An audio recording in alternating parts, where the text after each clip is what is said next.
நமது ஆரம்பம் பிதா குமாரன் பரிசுத்தாவின் திரிய நாமத்தில் உள்ளது. ஆமென். கிறிஸ்துவுக்குள் அன்பான பாஸ்டர்ஸ் அசம்பிள் நிகழ்வுடைய இந்த நீண்ட நாட்களுக்கு பிறகான இந்த நிகழ்ச்சியை நாம் இப்பொழுது தொடங்க இருக்கின்றோம்.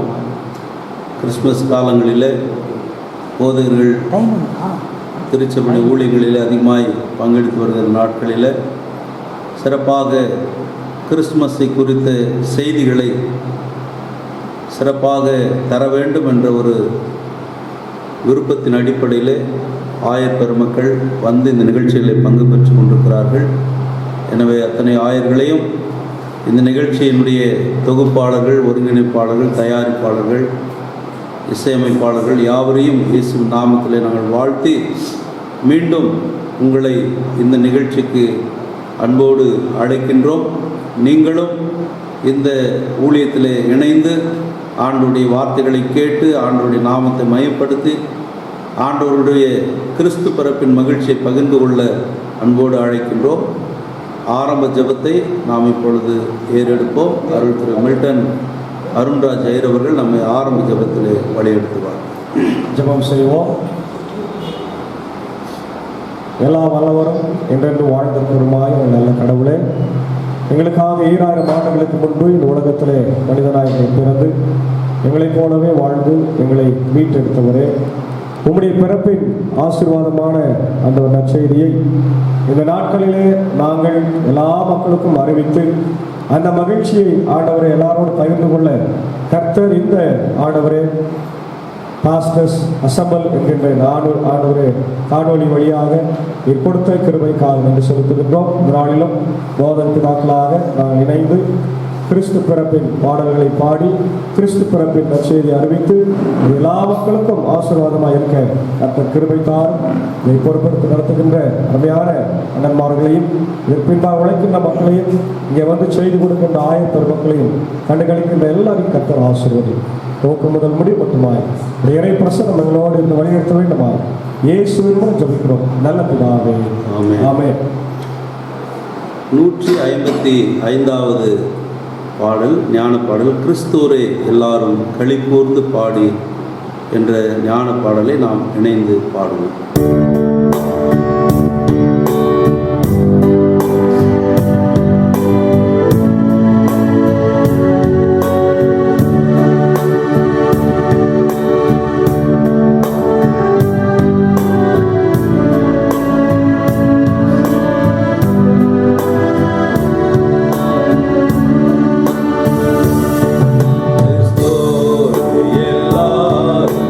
களி கூர்ந்து பாடி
கிறிஸ்துவுக்குள் பிரியமான அன்பு உடன் விசுவாசிகளே, தூய அந்திரேயா லுத்தரன் திருச்சபை, இம்மானுவேல் லுத்தரன் திருச்சபையினுடைய கிளை சபை, பன்னீர்செல்வம் நகர், ஆம்பூரில் இருந்து உங்களுக்கு போதகர் ஐக்கியம் பாஸ்டர்ஸ் அசம்பிளி நிகழ்ச்சியின் வழியாக சந்திப்பதில் பெருமகிழ்ச்சி கொள்ளுகிறோம். நீண்ட இடைவெளிக்கு பிறகு இந்த நிகழ்ச்சியை தொடங்குவதற்கு கடவுள் நமக்கு கிருபை செய்திருக்கிறார். எனவே இந்த சிறப்பு நிகழ்ச்சியை கிறிஸ்துமஸ் நிகழ்ச்சியாக மாத்திரமல்ல, கிறிஸ்துமஸ் தொடர்பான செய்திகளை ஆயர்கள் வழியாக இப்பொழுது நாம் கேட்க இருக்கின்றோம். அன்பானவர்களே, கிறிஸ்துமஸ் என்று சொன்னாலே ஒரு பெரிய மகிழ்ச்சி உலகெங்கும் இருக்கிறது. காரணம், இயேசு ஆண்டவர் உலகத்தின் அனைத்து மக்களுக்காகவும் பிறந்தார் என்ற ஒரு செய்தி சொல்லப்படுகிறது. இந்த செய்தி அனைத்து மக்களுடைய சொந்தமான ஒரு செய்தியாக அது எல்லாரிடத்திலும் பகிரப்படுகிற ஒரு செய்தி. காரணம், இயேசு ஆண்டவர் பிறப்பை பல 100 ஆண்டுகளுக்கு முன்பதாகவே தீர்க்கதரிசிகளாலும்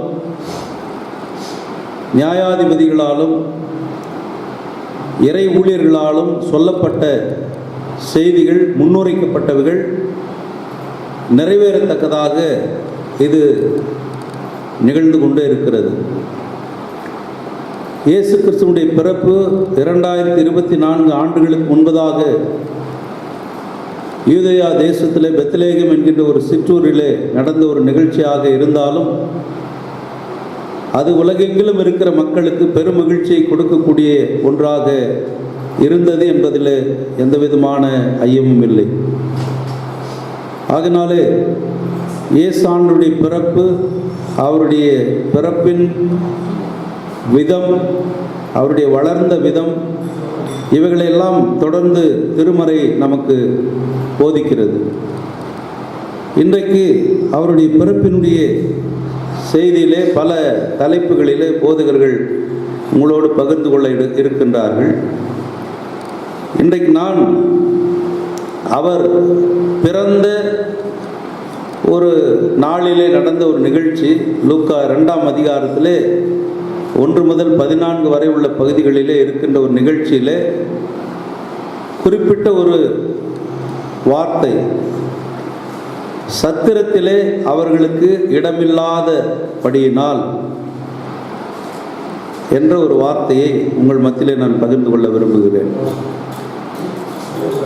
சத்திரத்திலே அவர்களுக்கு இடமில்லை. அன்பானவர்களே, ஒரு ஆலயத்திலே கிறிஸ்துமஸுக்கான ஆயத்தங்கள் நடைபெற்று கொண்டிருந்தது. அந்த ஆயத்தங்களிலே கிறிஸ்துமஸ் குடில் அமைப்பது மிகவும் பிள்ளைகள், வாலிபர்கள் உற்சாகத்தோடு இரவு முழுவதும் அதை ஆயத்தப்படுத்துவார்கள். அப்படி ஆயத்தப்படுத்தி கொண்டிருக்கிற நேரத்தில் எல்லா பொம்மைகளையும் அவர்கள் அழகாக வரிசைப்படுத்திவிட்டு இறுதியாக இயேசு குழந்தையினுடைய அந்த உருவத்தை, சிலையை வைக்கலாம் என்று சொல்லி ஒரு சிறு பையன் அந்த இயேசுவினுடைய குழந்தை அந்த பொம்மையை தன்னுடைய பாக்கெட்டிலேயே வைத்திருந்தான். இரவு நேரம் ஆக ஆக எல்லாருக்கும் ஒரு உறக்க மயக்கம் வந்தபோது அவன் தன்னை மறந்து வீட்டிற்கு சென்று விட்டான். எல்லாரும் வீட்டிற்கு போய்விட்டார்கள். காலையிலே ஆலய மணி ஓசை ஒலித்தது. ஜனங்கள் குவிந்தார்கள். ஆயர் வந்து வழிபாடு நடத்தினார். வழிபாடு முடிந்த பிறகு அந்த அலங்காரங்களை வைத்து எல்லாரும் குழு குழுவாக தனித்தனியாக ஃபோட்டோ எடுத்து மகிழ்ந்து கொண்டிருக்கிற நேரத்தில் அந்த கிறிஸ்மஸ் குடில் அருகிலேயும் அவர்கள் வந்து நின்று ஃபோட்டோ எடுக்கிறார்கள். இந்த குழுவாக போட்டோ எடுத்து கொண்டிருக்கிற நேரத்தில் ஒரு சிறு பையன் மட்டும் ஆயர் அவர்களை அழைத்தார். ஆயர் அவர்களே, இந்த கிறிஸ்மஸ் குடிலை பாருங்கள் எப்படி இருக்கிறது. ஆயர் சொன்னார், நம்முடைய வாலிப பிள்ளைகளும் சிறு பிள்ளைகளும் இரவு முழுவதும் கஷ்டப்பட்டு ரொம்ப அழகாக அதை செய்திருக்கிறார்கள். ஆயர் அவர்களே, சரியாக நீங்கள் பாருங்கள், இங்கே ஏதோ ஒன்று இல்லையே. ஆயர் பார்த்தார். ஆம், அந்த பையன் சொன்னது உண்மை. அங்கே இயேசு குழந்தை காணவில்லை. இயேசு குழந்தையே அங்கே இல்லை. அப்போ உடனே ஒரு விசாரணை கமிஷன் அமைக்கிறார் அவர். இங்கே இருந்த அந்த குழந்தை இயேசுவை காணவில்லை, யார் இதை எடுத்தது என்று ஒவ்வொருவரையாக விசாரித்து கொண்டிருக்கிற நேரத்தில் அந்த இரவு அந்த பொம்மையை வைக்க வேண்டிய அந்த பையன் மறந்து தன் பாக்கெட்டிலே அதை எடுத்து வீட்டுக்கு எடுத்து போய்விட்டான்.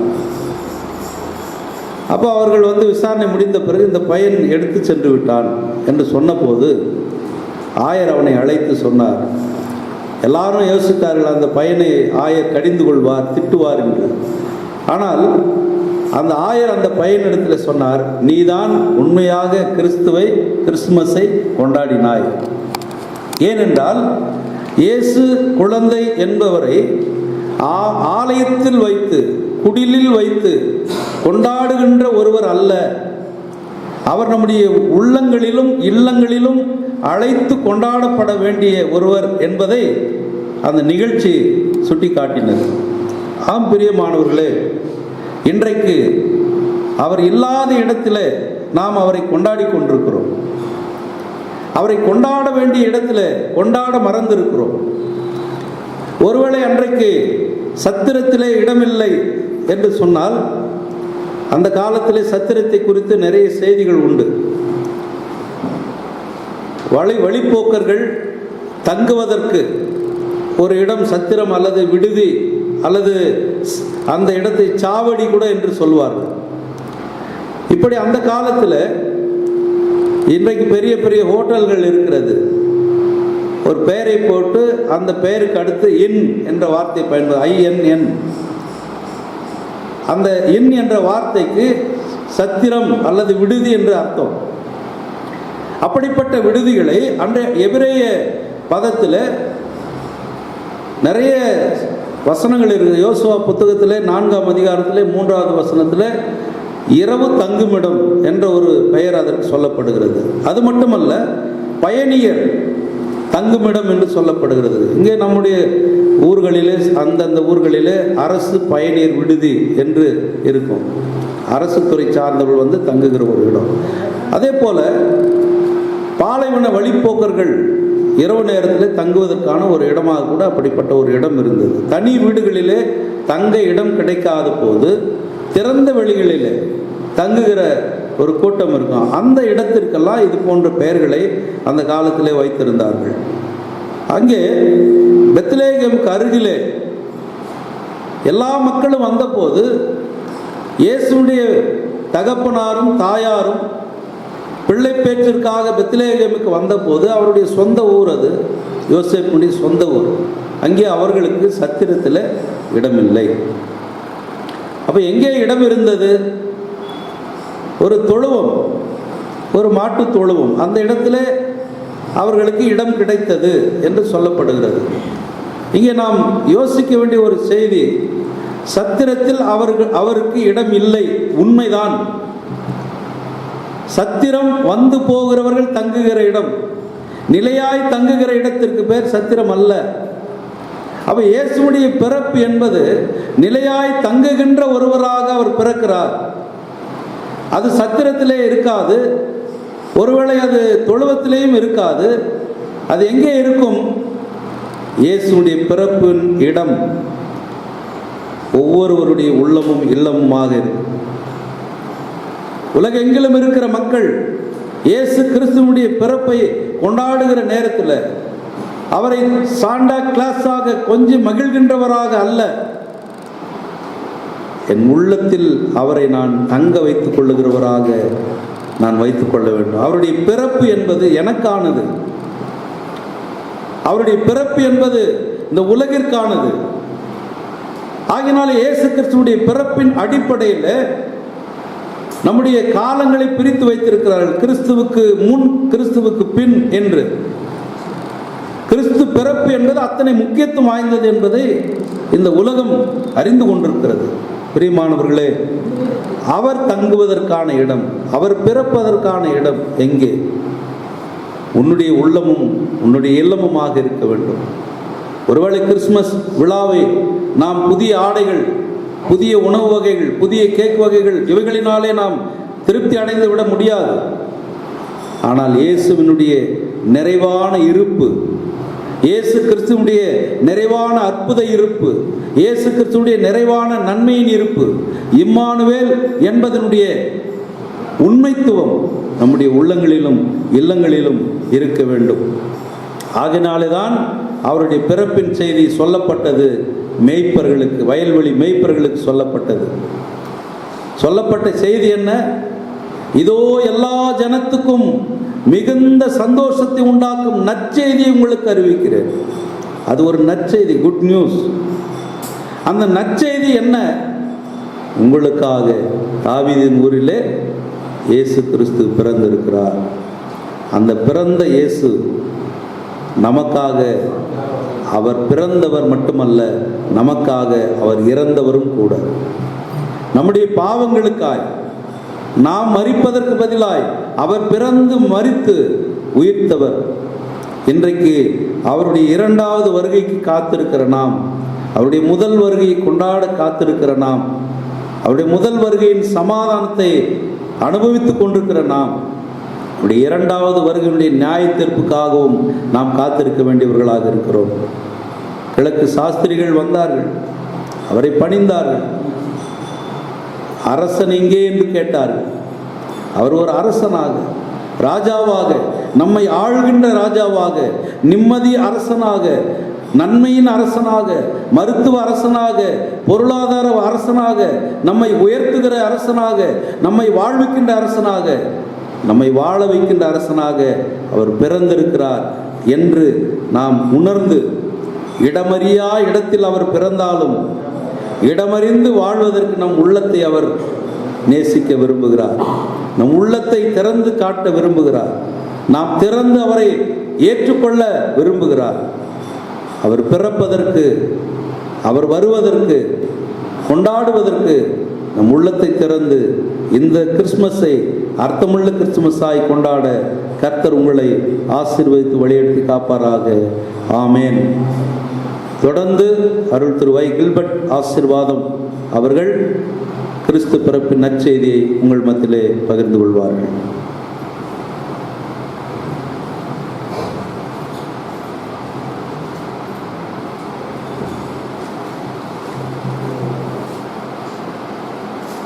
அன்பானவர்களே, உங்கள் யாவரையும் IELC பாஸ்டர்ஸ் அசெம்பிள் இந்த நிகழ்ச்சியின் வழியாக இடைவெளிக்கு பிறகு சந்திப்பதில் நான் மகிழ்ச்சி கொள்கிறேன். இந்திய தேசம் முழுவதும், ஏன் உலகம் முழுவதும் கொரோனா அச்சுறுத்தலின் காலம் இருந்தபோது ஆலய கதவுகள் அடைக்கப்பட்டிருந்தது. சத்திய சுவிசேஷத்தை கேட்க முடியாத ஒரு நெருக்கடி காலத்தில் நாம் சிக்கியிருந்தோம். அப்போது நம்முடைய பாஸ்டர்ஸ் அசெம்பிள் நிகழ்ச்சியானது ஒவ்வொரு இல்லத்திற்குள்ளும் நற்செய்தியை கொண்டு வந்து சேர்த்தது. அநேக ஜனங்களுக்கு ஆத்தும பாரத்தை துடைத்தெடுப்பதற்கு இந்த நிகழ்ச்சி பயனுள்ளதாக இருந்தது.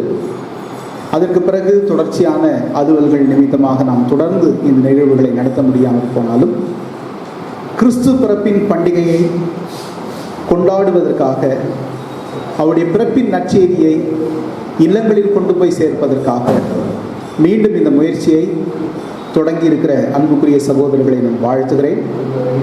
சமூக ஊடகங்கள் வழியாக இறைவார்த்தைகளை கேட்டுக்கொண்டிருக்கிற ஒவ்வொருவருக்கும் வாழ்த்துக்களை தெரிவித்துக் கொள்கிறேன்.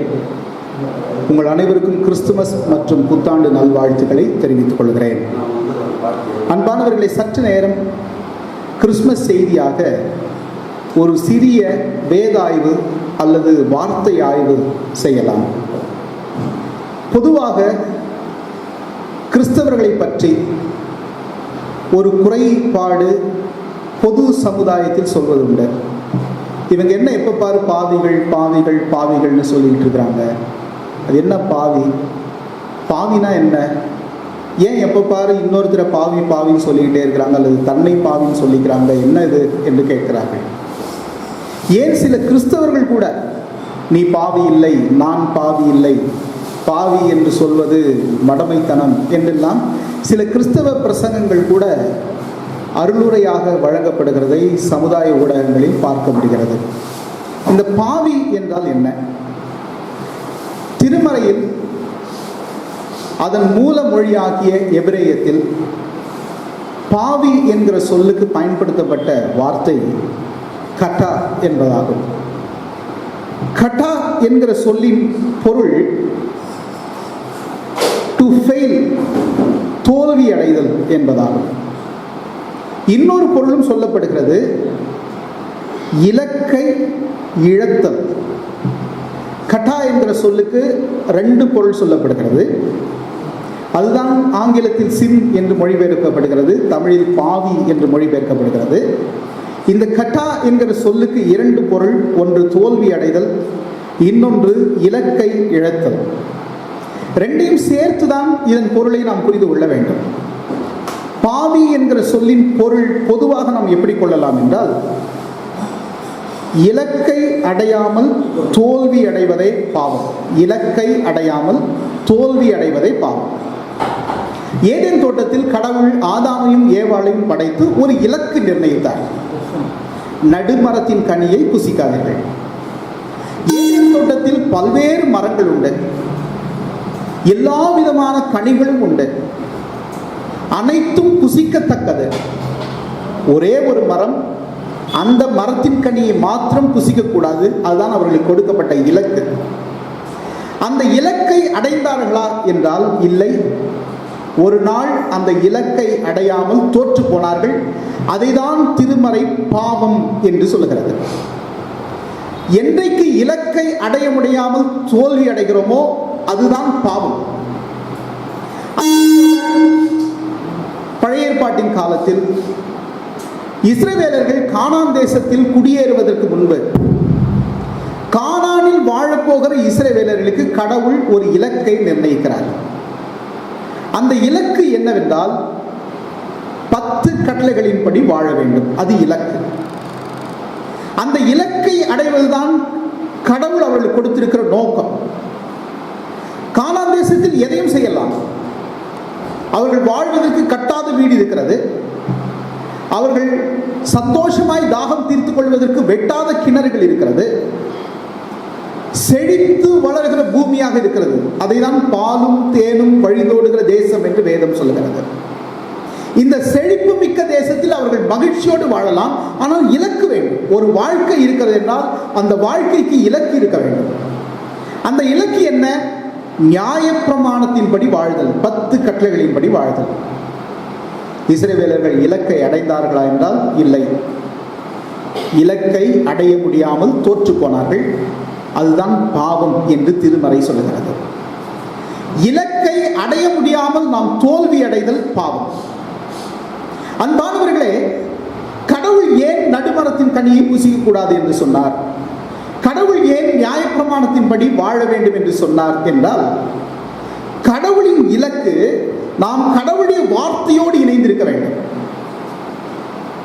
கீழ்ப்படிதல், கடவுளுடைய வார்த்தைக்கு கீழ்ப்படிதல் என்றால் கடவுளுடைய வார்த்தையோடு இணைந்திருத்தல். நியாயப்பிரமாணத்தின்படி வாழ்கிறோம் என்றால் கடவுளுடைய வார்த்தையோடு இணைந்திருக்கிறோம். அவருடைய வார்த்தையோடு நாம் இணைந்திருக்க விரும்புகிறார். ஏன் அவருடைய வார்த்தையோடு இணைந்திருக்க விரும்புகிறார் என்றால், நாம் நலமுடன் வாழ்வதற்கு. நடுமரத்தின் கனியை புசித்தால் நீங்கள் சாகவே சாவீர்கள் என்று சொன்னார். எனவே கடவுளுடைய வார்த்தையை மீறுதல் கடவுளுக்கு ஆபத்தல்ல, கர்த்தருடைய பிள்ளைகளுக்கு ஆபத்து. நியாயப்பிரமாணத்தை மீறுதல் கடவுளுக்கு ஆபத்தல்ல, நமக்கு ஆபத்து. நம்முடைய வாழ்க்கை சீர்கெட்டு போகும், நம்முடைய வாழ்க்கையில் முன்னேற்றம் கெட்டு போகும், மனித வாழ்வுக்குரிய தகுதிகளை இழந்து போவோம், மனித நேயம் மற்ற சமுதாயமாக மாறுவோம். எனவே கடவுளின் நோக்கம் நாம் அவருடைய வார்த்தையோடு இணைந்திருக்க வேண்டும். ஏன் அவருடைய வார்த்தையோடு இணைந்திருக்க வேண்டும் என்றால், நம்முடைய நல்வாழ்வுக்காக, நாம் இந்த உலகத்தில் சுகமாக வாழ்வதற்காக தான் அவருடைய வார்த்தை அருளப்படுகிறது. மனுஷன் அப்பத்தினால் மாத்திரமல்ல, கடவுளுடைய வாயிலிருந்து புறப்படுகிற ஒவ்வொரு வார்த்தையினாலும் பிழைப்பான் என்று வேதம் சொல்கிறது. கடவுளுடைய வார்த்தையின் நோக்கம் நாம் நலமுடன் வாழ்வது. ஆனால் அந்த இலக்கை அடைய முடியாமல் தோற்று போகிறோம். எப்போதெல்லாம் வார்த்தைகளுக்கு மதிப்பளிக்காமல் நாம் வீழ்ச்சி அடைகிறோமோ அப்போதெல்லாம் அந்த வார்த்தையை சொல்லவர்கள் நம்மை தூக்கி எறிவார்கள். பெற்றோரை எடுத்துக்கொள்ளலாம். நாம் தவறு செய்யும் போது மன்னிப்பாங்க, புத்தி சொல்லுவாங்க. ஆனால் தொடர்ந்து அந்த வார்த்தையை கேட்காம, பெற்றோருக்கு கீழ்ப்படியாமல், சுய இஷ்டத்தின்படி ஒரு மகனோ மகளோ தொடர்ந்து வாழ்ந்துட்டே இருந்தால் ஒரு நாள் அப்பா அம்மா சொல்லுவாங்க, நீ எனக்கு பிள்ளையா இருக்கிறதுக்கு தகுதியே இல்லை. நீ எல்லாம் எப்படி இந்த வீட்டில் வந்து பிறந்த? நான் போய் எப்படி உன்னை பெற்றேன்? பேசாமல் எங்கேயா கண்காணாத இடத்துக்கு போய் தொலைஞ்சிரு. அந்த வார்த்தைக்கு கீழ்ப்படியாததால் பெற்றோர்களுக்கு அது கோபத்தை உண்டாக்குகிறது. ஒரு நாள் புறத்தள்ளி வைக்க தயாராகிறார்கள். பெற்றோருடைய வார்த்தைக்கு கீழ்ப்படியாத பிள்ளைகளை கொலை செய்கிற அளவுக்கு கூட சில இடங்களில் நாம் சம்பவங்களை பார்க்கிறோமே. வார்த்தைக்கு கீழ்ப்படியாமை கோபத்தை உண்டாக்குகிறது, பிரிவினையை உண்டாக்குகிறது. ஆனால் கடவுளோ நாம் இலக்கை அடைய முடியாதவர்களாக இருந்தாலும் மன்னித்து ஏற்றுக்கொள்ள திட்டமிட்டார். எப்படி மன்னித்து ஏற்றுக்கொள்வது? அவரே இந்த உலகத்தில் மனிதனாக வந்து நம் எல்லாருடைய பாவங்களுக்காக மரித்து நம்மை மன்னித்து கடவுளுடைய பிள்ளையாக திரும்ப ஏற்றுக்கொள்ளுதல். அப்படி ஏற்றுக்கொள்ள வேண்டுமானால் கடவுள் இந்த உலகத்துக்கு வர வேண்டும். அதைதான் கிறிஸ்துமஸ் என்று கொண்டாடுகிறோம். கடவுள் மனிதனாக இந்த உலகத்துக்குள் வந்தார். ஏன் வந்தார்? என்னை மன்னிப்பதற்காக, நம்மை மன்னிப்பதற்காக. ஏன் மன்னிக்க வேண்டும்? நாம் பாவிகள். எப்படி பாவிகள்? நம்முடைய வாழ்வின் இலக்கை அடைய முடியாமல் தோற்று போனவர்கள். கடவுளோடு இணைந்திருத்தலில் நாம் இன்றைக்கு வரைக்கும் காத்துக்கொள்ள முடியாமல் தோற்று போகிறவர்கள். தோற்று போகிற நம்மை திரும்ப இணைத்துக் கொண்டு வாழ்வின் வெற்றியாளர்களாக மாற்றுவதற்காக தான் இயேசு வந்தார். எனவேதான் இயேசு சொல்லுவார், வருத்தப்பட்டு பார சுமக்கிறவர்களே, நீங்கள் எல்லாரும் இடத்தில் வாருங்கள், நான் உங்களுக்கு இளைப்பாறுதல் தருவேன். நம்மை வாழ்விக்க வந்தார், ஜெயத்துடன் ஜீவிக்க வந்தார். அதனால்தான் கிறிஸ்து பிறப்பை நாம் கொண்டாடி மகிழ்கிறோம். இதை அழகாக யோவான் ஸ்நானகன் சொல்லுகிறார். யோவான் எழுதிய சுவிசேஷம் 1ஆம் அதிகாரம் 29வது வசனத்தில் இயேசுவை சந்தித்த போது சொன்ன வார்த்தை. மறுநாளிலே யோவான் இயேசுவை தன்னிடத்தில் வர கண்டு, இதோ உலகத்தின் பாவத்தை சுமந்து தீர்க்கிற தேவ ஆட்டுக்குட்டி என்று சொன்னார். அதுதான் கிறிஸ்துமஸின் நற்செய்தி. இந்த உலகத்தின் பாவத்தை சுமந்து தீர்க்க வந்தார். நாம் பாவிகள், இலக்கை அடைய முடியாமல் தோற்று போகிறவர்கள். ஆனால் மன்னித்து மறுவாய்ப்பு கொடுக்க வந்தார். அதுதான் இந்த வாய்ப்பை நாம் பெற்றுக்கொள்கிறோம், தொடர்ந்து பெற்றுக்கொண்டே இருக்கிறோம் அவர் பிறப்பால். அன்பானவர்களே, நமக்கும் கூட இலக்கு உண்டு. பெற்றோர்களுக்கு இலக்கு உண்டு, பிள்ளைகளுக்கு இலக்கு உண்டு, ஆயராக எனக்கு இலக்கு உண்டு, திருச்சபையாருக்கு இலக்கு உண்டு. அந்த இலக்கை அடைய ஓடுகிறவர்கள் நாம். அந்த இலக்கில் வெற்றி பெற வேண்டுமானால் கடவுளுடைய வார்த்தையின் துணை வேண்டும். கடவுளுடைய வார்த்தையின் துணை என்றால் என்ன? இயேசுதான் துணை. வார்த்தையானவர் மாமிசமானார். இயேசுவின் துணை இருந்தால் வாழ்வில் நம்முடைய இலக்கை நிச்சயம் அடைவோம். அந்த உறுதியை கொடுப்பதற்காகவே இயேசு இந்த உலகத்துக்குள் வந்தார். எனவேதான் தேவதூதர்கள் மகிழ்ந்து பாடினார்கள், இதோ மண்ணுலகத்துக்கு சமாதானத்தை கொடுக்க வந்திருக்கிறார். ஏனென்றால் நாம் தோற்று போனவர்கள் நம்மை அழைத்து ஏற்றுக்கொண்டு வெற்றி அளிக்க வந்திருக்கிறார்.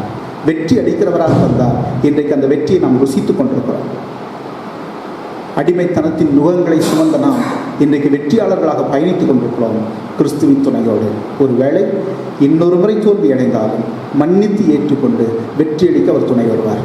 அந்த சந்தோஷத்தோடு கிறிஸ்துமஸை கொண்டாடி மகிழ, கர்த்தருக்கு நன்றி செலுத்தி வாழ தூய ஆவியானவர் நம்மை வழிநடத்தி காப்பாராக. ஆமென். எல்லாவற்றுக்கும் மேலான தெய்வீக சமாதானம் நம்முடைய இதயங்களை சிந்தைகளையும் கிறிஸ்து இயேசுக்குள் காத்துள்ளதாக. ஆமென். அடுத்த இறை வார்த்தையை நம்மத்திலே வந்திருக்கிற அருள் திரு மில்டன் அருண்ராஜ் ஐயர் அவர்கள் பகிர்ந்து கொள்வார்கள்.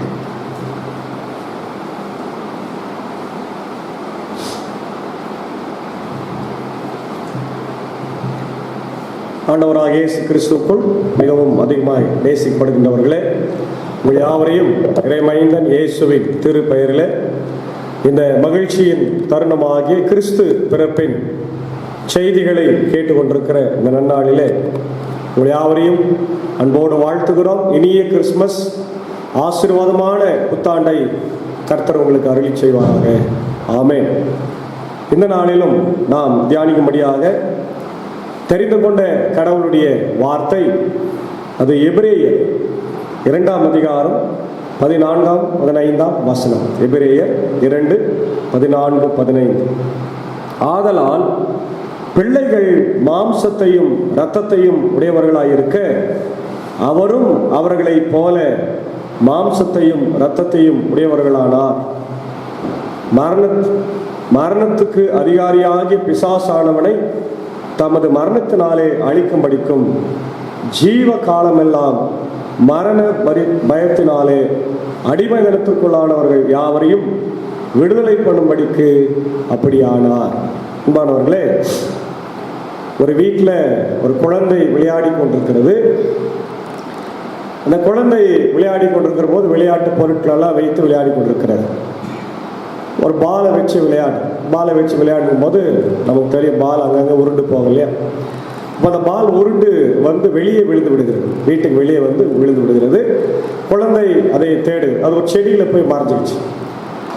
செடிக்கு பக்கத்தில் ஒரு சின்ன வழி இருக்குது. அந்த வீட்டுக்கு ஒரு ஒத்தையடி பாதை. அந்த ஒத்தையடி பாதை முடிந்த உடனே ஒரு சுவர் இருக்கிறது. அந்த ஒத்தையடி பாதையில் எறும்புகள் எல்லாம் மெதுவாய் நகர்ந்து போய் கொண்டிருக்கிறது. வரிசையாய் சாரியாய் போகுது. அப்போ அதுல ஒரு எறும்பு, சுவற்றில் ஏறி கொண்டிருக்கிற எறும்பு திடீரென்று கீழே விழுந்து விடுகிறது. அதனால மற்ற எறும்பு எல்லாமே அப்படியே போல, அதுவும் அப்படியே நிற்கிறது. இந்த நேரத்தில் இந்த குழந்தை அதை பார்த்து கொண்டே நிற்கிறான். அவருடைய தாயார் வருகிறார். தன் மகனை தேடிக்கொண்டு வந்து, மகன் எங்கே இருக்கிறார் என்று பார்க்கும்போது, மகன் இந்த எறும்பு சாரியாய் போகிறது, மேலே சுவரில் ஏறுகிறது. ஆனால் ஒரு எறும்பு கீழே விழுந்ததுனால அது மற்றது ஏறலன்றதை பார்க்கிறான் என்று புரிந்து கொண்டான். உடனே அந்த தாய் மகன்கிட்ட கேட்குறான், மகனே என்ன செய்து கொண்டிருக்கிறாய்? அம்மா இங்கே பாருங்க, எறும்பு அழகா போய் கொண்டிருக்கிறது. ஆனால் ஒரு எறும்பு கீழே விழுந்துட்டதுனால அந்த எறும்புக்கு மற்ற எறும்பெல்லாம் டிஸ்டர்ப் ஆயிடுச்சு. நான் அந்த எறும்பு எடுத்து விடட்டுமா அப்படின்னு அந்த பையன் கேட்குறான். அப்போ அந்த அம்மா சொன்னாங்க, இல்லைப்பா, அந்த எறும்பை நீ எடுத்து விட முடியாது. எடுத்து விட்டேன்னா அது எல்லாமே களைஞ்சி போயிடும். அப்போ நம்ம என்னதான் செய்யணும்? அந்த எறும்பை மாறி போய் நீ மாறி போனாதான் அங்கே அந்த எறும்புக்கு வழி விட முடியும். அப்போ நான் என்ன எறும்பா பிறக்க முடியுமா அப்படின்னு கேட்குறான். அதற்கு அந்த அம்மா சொல்கிறேன், இல்லை எறும்பா நீ பிறக்க முடியாது, நீ அதை செய்யறதுக்கு அந்த மாதிரி ஆகணுன்றான். மாணவர்களே, இந்த செய்தியிலே தான் நான் உங்களுக்கு மொத்த அருளறையும் நான் வழங்குகிறேன். என்னவென்று சொன்னால், இயேசு கிறிஸ்து மனிதர்களாகிய நம்மை மீட்கும்படியாக இந்த உலகத்திலே மனிதனாய் வந்தார். அதான் நமக்கு பார்க்கணும். ஆதலால் பிள்ளைகள் மாம்சத்தையும் இரத்தத்தையும் உடையவர்களாய் இருக்க அவரும் மாம்சத்தையும் இரத்தத்தையும் உடையவர்களாய் அவர் வந்தார் என்று நம்ம பார்க்கிறோம். மரணத்துக்கு அதிகாரியாகிய பிசாசானவனை இயேசு கிறிஸ்து தம்முடைய மரணத்தினாலே அழிக்கும்படிக்கு ஜீவ காலமெல்லாம் மரண பயத்தினாலே அடிமைதனத்திற்குள்ளானவர்கள் யாவரையும் விடுதலை பண்ணும்படிக்கு அப்படியானார் என்று இங்க பாருங்க. அப்போ இந்த பகுதியில் 3 விஷயத்தை நம்ம பார்க்கிறோம். ஒன்று, இயேசு ஆண்டவருடைய மனித அவதாரம்.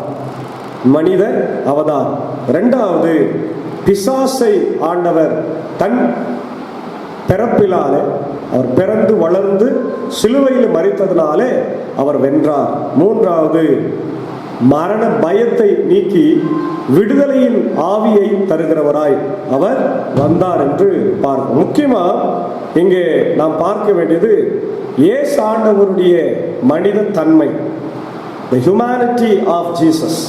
the humanity of Jesus என்று பார்க்கும்போது முக்கியமாக நாம் புரிந்து கொள்ள வேண்டியது அவருடைய மனித தன்மை. கடவுளுடைய குமார், காட் சன் அல்லது சன் ஆஃப் காட் என்று நாம் பார்க்கிறோம். இவர் மரியாளினுடைய வயிற்றில் பிறந்ததுனால மனித குமாரனாய் மாறினார், சன் ஆஃப் மேனா மாறினார்.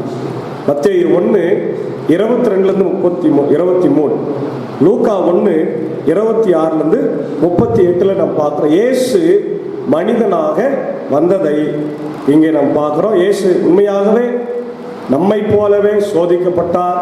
நம்மை போலவே அவருக்கு எல்லா உணர்ச்சிகளும் இருந்தது. மனிதர்களைப் போலவே அவர் அழுதார், சிரித்தார், பசியோடு இருந்தார், அவர் நடந்தார், போனார், உறங்கினார் என்று நாம் பார்க்கின்றோம். மூன்றாவது நாம் பார்க்கிறோம், முக்கியமா இயேசு இங்கே தன்னை மனிதர்களோடு அடையாளப்படுத்தி கொண்டார். Identification with the humanity. எபிரேயர் 4:15 பார்க்கிறோம், அவர் நம்முடைய பாவங்களை அக்கிரமங்களை மன்னிப்பதற்காகவே அவர் மனிதனானார் என்று நாம் பார்க்கிறோம். மனிதனாக தன்னை அடையாளப்படுத்தி கொண்டார். நம்மை போல அவர் மற்ற மக்களை நேசிக்கும்படியாக வந்தார். அவருக்கு அந்த நேசிக்கின்ற தன்மை, கிருபை, இரக்கம் இருந்தது. மத்தேயு 9:36, மார்க் 6:34 அவருடைய அந்த சிந்தனையை நாம் பார்ப்போம். மூன்றாவது, அவர் பாவம் இல்லாதவராய் வாழ்ந்தார். நமக்காக மனிதனாய் வந்தவர், பாவம் அவருக்குள்ளே இல்லை. எபிரேயர் 4:15 மீண்டும் பார்க்கிறோம். 1 பேதுரு 2:22 பார்க்கிறோம்.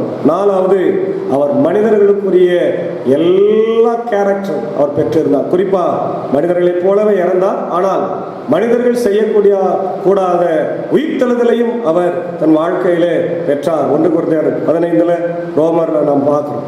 அதே போல அவர் கடவுளாய் இருந்தால் அதே நேரத்தில் அவர் ஹை பிரீஸ்டா இருக்கிறார், பிரதான ஆசாரியராய் இருக்கிறார். எபிரேயர் 2:17-18 நம்ம பார்க்கிறோம். மிக சிறந்த ஒரு ரோல் மாடலா அவர் வாழ்ந்தார். அப்ப இயேசுடைய பிறப்புல இவ்வளோ விஷயம், அவருடைய மனித தன்மையில் இவ்வளவு விஷயங்கள் இருக்கிறது. அதே நேரத்தில் அவர் மனிதர்களாகிய நமக்கு என்ன கொடுக்கிறார்? நம்பிக்கை கொடுக்கிறாரு, உற்சாகத்தை கொடுக்கிறார். கடவுளோடு நம்ம இணைக்கின்ற பாலமாக அவர் இருந்தார். எபேசியர் 13:14. மூன்றாவது, அவர் எல்லாருடைய பாவங்களுக்காக தன்னையே கிருபாதார பலியாக கொடுத்தார் என்று நாம பார்க்கிறோம். அதான் ஆதியாகமம் 3:15 அவர் பிறப்பார் என்ற செய்தி முதலாக சொல்லப்பட்டதை நம்ம பார்க்கிறோம். பெண்ணின் வித்தாக அவர் பிறப்பார், மனிதனாய் பிறப்பார் என்று அதை மீண்டும் உறுதிப்படுத்த சங்கீதம் 8:4-6 நம்ம பார்க்கிறோம். மனிதனுடைய அந்த தன்மைகளை பார்க்கிறோம். ஏசாயா 7:14 பார்க்கிறோம், ஒரு கன்னிகை கர்ப்பவதியாகி ஒரு குமாரனை பெறுவாள் என்ற செய்தி நம்ம பார்க்கிறோம். ஏசாயா 53:3-6 வரைக்கும் பார்க்கிறோம். இயேசு ஆண்டவர் அங்கே அடைய போகிற பாடுகளை ஏசாயா முற்காலத்திலே அவர் அறிவித்திருந்தார். அதே போல மத்தேயு 1:22, லூக்கா 2:52, எபிரேயர்ல 2:17-18, 1 யோவான் 4:2-3 எல்லாம் இயேசுவினுடைய மனித தன்மையை மிக அழகாக இங்க சொல்லப்பட்டிருக்கிறதை நம்ம பார்க்கிறோம். அடுத்தது நம்ம பார்த்தோம்னா, மரணத்திலிருந்து அவர் பயத்தை நீக்குகிறார். ஜீவ காலமெல்லாம் மரண பயத்தினாலே அடிமைதனத்துக்குள்ளானவர்களால் யாவரையும் விடுதலை பண்ணும்படியாக அவர் அப்படி ஆனார்.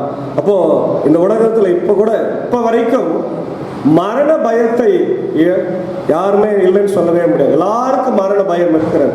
இப்போ கடந்த நாட்களில் பென்சல் புயலினால் அநேக மக்கள் இறந்து போனார். திருவண்ணாமலையில் ஒரே குடும்பத்தை சேர்ந்த 7 பேர் இறந்து போனாங்க. பல இடங்களிலே தெரியாம கரண்ட் கம்பி அந்த ஒயரை மெரிச்சு இறந்து போனாங்க. எவ்வளோ பேர் வெள்ளத்தில் அடித்து அது கொண்டு போகிறாங்க. எல்லாரும் இறந்து போகிறத நம்ம பார்க்குறோம்.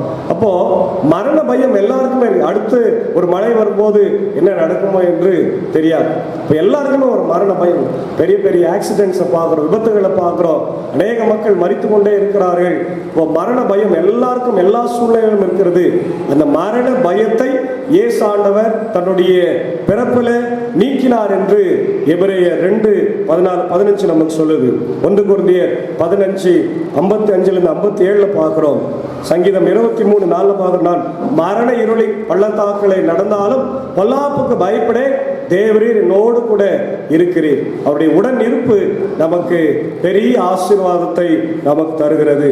அப்போ இந்த பயத்தில் இருந்து over coming fear of death, மரண பயத்திலிருந்து நாம் வெளியே வருவதற்கு நாம் என்ன செய்யணும்னா 2 கொரிந்தியர் 5:1-15 நம்முடைய குடியிருப்போ பரலோக வாழ்க்கையில இருக்கிறது என்பதை புரிந்து கொள்ள வேண்டும். ஃபோக்கஸ் ஆன் எட்டர்னல் லைஃப், நித்திய வாழ்வை நாம் பெற்றுக்கொள்ள நாம் முயற்சி செய்ய வேண்டும். இரண்டாவது, கடவுளிலே நம்பிக்கை வைக்க வேண்டும். மூன்றாவது, கடவுளோடு உறவு கொள்ள வேண்டும். நாலாவது, நம்முடைய வாழ்க்கையில நாம் மற்றவர்களையும் அதற்காக உற்சாகப்படுத்த வேண்டும்.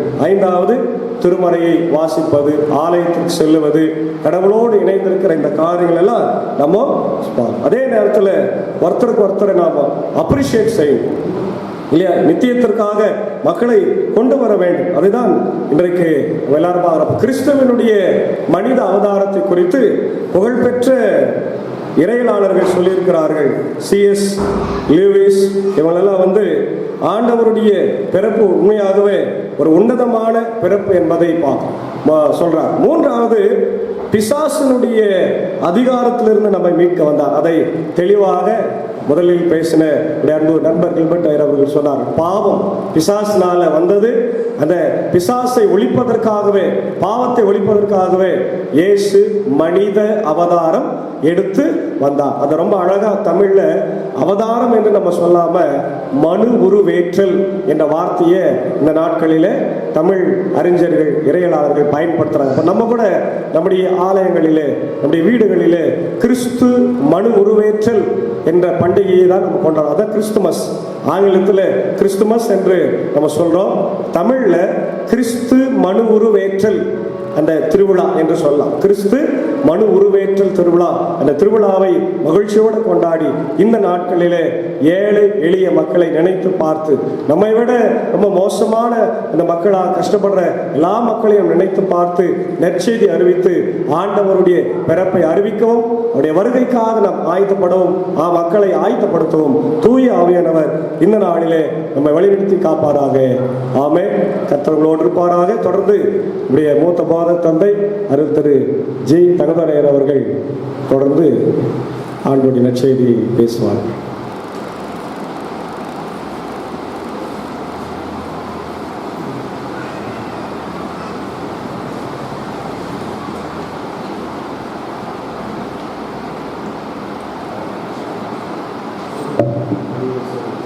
பிதாவாகிய கடவுளினாலும்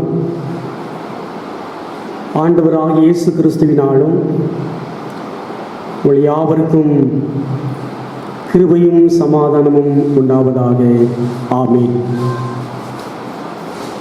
இந்த நாளிலே உங்கள் யாவரையும் நான் வரவேற்கிறேன், வாழ்த்துகிறேன். உங்கள் யாவருக்கும் கிறிஸ்துமஸ் வாழ்த்துகள் மற்றும் புத்தாண்டு நல்வாழ்த்துக்களை அன்போடு நான் எடுத்துக்கொள்கிறேன். பிறப்பை பற்றிய ஒரு பாடலை பாடி பிறப்பின் செய்தியை நாம் கேட்போம். தென்றல் காற்று வீசு, தேவ பாலன் வீசு, கண்ணுறங்கவே வீசு, காற்று மெல்லவே வீசு, ஆரீரராரோ ஆரீரராரோ, தூங்கு பாலா தூங்கு நீ, தென்றல் காற்று வீசு, வண்ண மாளிகை துறந்த நீ, சின்ன பாலனாய் பிறந்த நீ, மன்னோரின் பாவம் தீர்க்கின்றதாகும் மன்னவா எங்கு வந்தனையோ, தென்றல் காற்று வீசு. அன்பானவர்களே, இப்போது உங்களோடு சற்று நேரம் சிந்திக்க தெரிந்து கொண்டிருக்கிற திருமறை பகுதி, அது யோவான் எழுதின நற்செய்தி நூல் 3ஆம் அதிகாரம் 16வது வசனத்தை மையமாக வைத்து இயேசு கிறிஸ்துடைய பிறப்பின் செய்தியை நாம் கேட்போம். யோவான் 3:16, கடவுள் தமது ஒரே பேரான குமாரனை விசுவாசிக்கிறவன் எவனோ கெட்டு போகாமல் நித்திய ஜீவனை அடையும்படிக்கு அவரை தந்தருளி இவ்வளவாய் உலகத்தில் அன்பு கூர்ந்தார் என்கிற இந்த வசனத்தை மையமாக வைத்து நாம் சற்று நேரம் சிந்திப்போம். அன்பானவர்களே, கடவுள் ஒரு பரிசை நமக்கு கொடுத்திருக்கிறார். இந்த உலகத்தில், சமூகத்தில் எல்லாமே கடவுள் கொடுத்த பரிசு தான். நமக்கு எல்லாமே கடவுள் கொடுத்த பரிசு தான். இந்த பூமி கடவுள் கொடுத்த பரிசு தான். சூரியன் கடவுள் கொடுத்த பரிசு தான். காற்று கடவுள் கொடுத்த பரிசு தான். வானம் கடவுள் கொடுத்த பரிசு தான். செடி கொடிகள் கடவுள் கொடுத்த பரிசு தான். காரணம், காற்று இல்லாமல் விடியற்காலை நாம் பார்க்க முடியாது. பூமி இல்லாமல் நாம் வாழ முடியாது. அநேக கிரகங்கள் இருக்கிறது. அதில் ஒரு கிரகம் பூமி தான். அதை கடவுள் நம்ம பரிசாய் கொடுத்துருக்கிறார். இந்த பூமி இல்லைன்னா உயிர் வாழ்வது கடினம். செடி கொடி கடவுள் கொடுத்த பரிசு தான். காற்று கடவுள் கொடுத்த பரிசு தான். அதில் இல்லைன்னா உயிர் வாழ முடியாது. ஒவ்வொரு பரிசும் சிறந்த பரிசு தான். அது காற்றானாலும், சூரியன் ஆனாலும், செடி கொடி ஆனாலும் எல்லாமே சிறந்த பரிசு தான். ஆனால் இது எல்லாத்துக்குமே,